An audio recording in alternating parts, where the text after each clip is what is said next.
Enrique and the culture group for inviting a doctor to a healthcare event. Imagine that, right? And especially following the LATAM panel. So I'm a proud American, but I was born in La Habana, in Cuba. My dad's from Spain. And I was in Belém, Brazil, 3 weeks ago at a hand surgery congress, and saw some of the challenges there. And I trained right down the street here at Bellevue. So when we talk about public health, I would love to show some of my international colleagues what we do for the public here at the 22 different hospitals, public hospitals in New York City. So I think that's something that's often overlooked.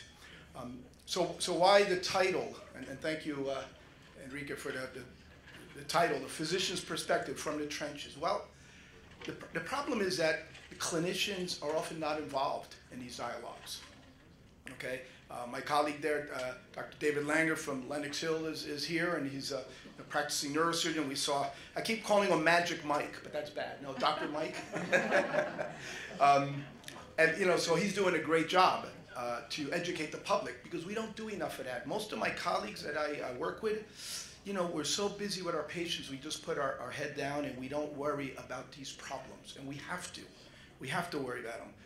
Physicians have to be involved in healthcare policy and disruption. We are conspicuously absent from this. We have to focus also on how healthcare is delivered.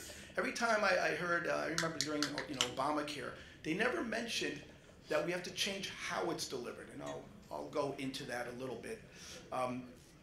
In order to lower the cost, because if we can lower the cost, then we could actually provide more care for more people, correct?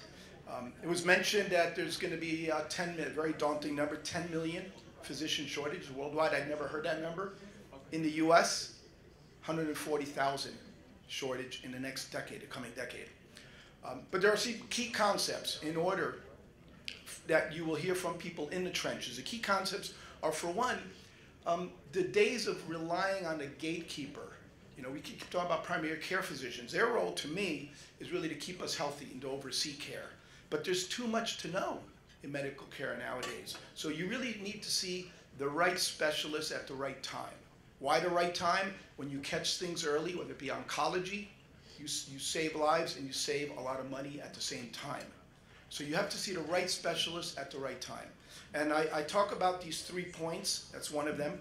In a podcast that I stopped doing, and I'm hopefully motivated after this to start my podcast again, because when you get 100 views and you interviewed a senator, U.S. senator as a physician, it gets a little daunting, because if you don't get the engagement, why are you doing it? But now I'm motivated thanks to all of you.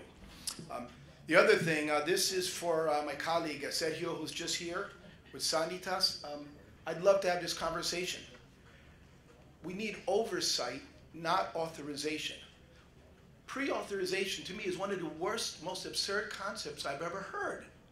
I mean, could you imagine asking somebody who's sitting at a desk somewhere, an insurance company, to approve me whether I need to do a, scapholunate ligament reconstruction for carpal instability? No, but we need oversight. Why? There's bad actors, in health, law, what have you. So we need oversight, but we need to get rid of these hurdles. They do not save money. They cost money, and they delay care. And that's the thing people don't talk about, because inevitably most things are authorized by the insurance carriers, but it takes so much time that the clinical problem gets worse, and money is spent along the way. The third pillar for me is public education. So even though we're all educating each other here, and I've learned a ton today, and thank you all, the public is not learning this. And now we have a tool, right? It's called social media. And, it's relatively inexpensive. So it's a way to reach, because I've tried amongst popular media to bring many points as a hand surgeon to the public eye, and I just cannot get the big box media to take interest in this. So that is a challenge we all have.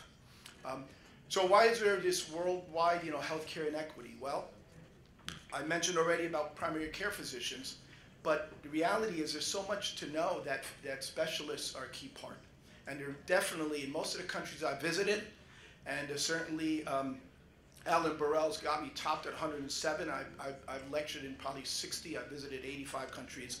I can tell you in the majority of them, they're really lacking in many specialists. Now, I can only speak from my my point of view as a hand surgeon, orthopedic hand surgeon, but in talking to colleagues, it's a similar problem. And when you don't have the right specialist, you know, that clinical problem is often not going to be resolved. Also, there's also too many tests ordered sometimes, you know. Part of the reason is that unless you have a clinical gestalt and that experience, you're going to order tests because you don't want to miss something. That drives up the cost of healthcare. So again, getting specialists involved early will actually save money because we tend to order less tests, paradoxically. And then I think that we had our health minister here, our vice health minister from Brazil. They need to promote these approaches. And I'd love to be able to see more interaction between the physicians in the trenches and health ministers to be able to solve these problems.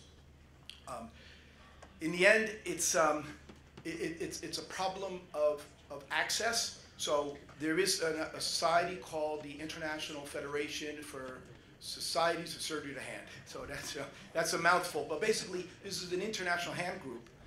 There are 63 member countries, but if you look at a map, much of Western Asia is missing, parts of Southeast Asia, and most of Africa, meaning between Egypt and South Africa. And there are hand surgeons, of course, in Africa, but they're not organized yet, and they're not training the younger ones.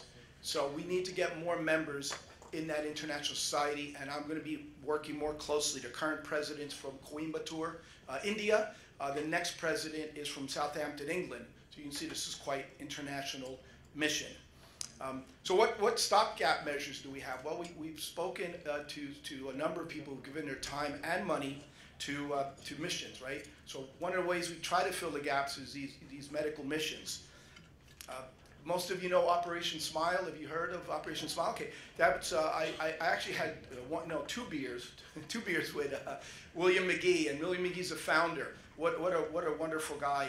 1 out of 700 children suffers from this. But remember, even though that's a social problem and that will affect them, you know, when you have cleft lip and palate, it's something you want to get fixed.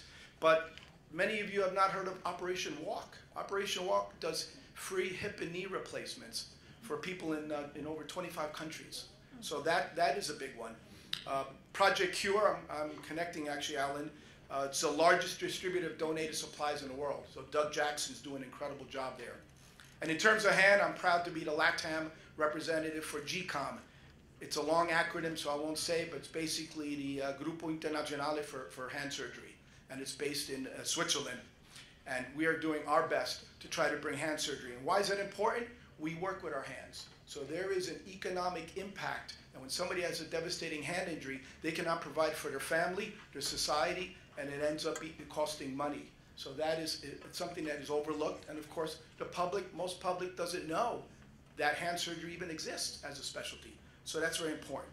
So in the end, what I really think is that we need to connect with the health systems and the health ministers in particular around the world to try to change this. Those points I made. We need to invest in healthcare. Okay, we've used that phrase several times, but the bottom line is that the ROI is staggering.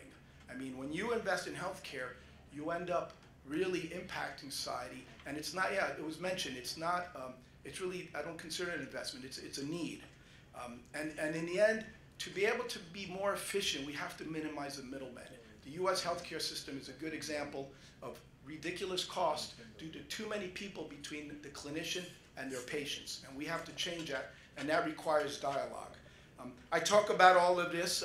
My effort, by the way, in that is I founded something called Ortho Now. So you imagine in your community, when you have pain, 80% of human beings have back pain at some point in their life. So you imagine being able to walk into a center or limp into a center and actually see somebody who knows orthopedics and not have to go and bother your busy primary care doctor or emergency room doctor when you can actually go to something called Ortho Now or something similar. So that is my humble contribution to that. I talk about a lot of these facts from the trenches in my book, and I want to give a copy to Stephen Keppel, who's doing a great thing with this organization. And hopefully you get around to reading it, and you can. I want to hear some criticism. Engagement is really where it's at.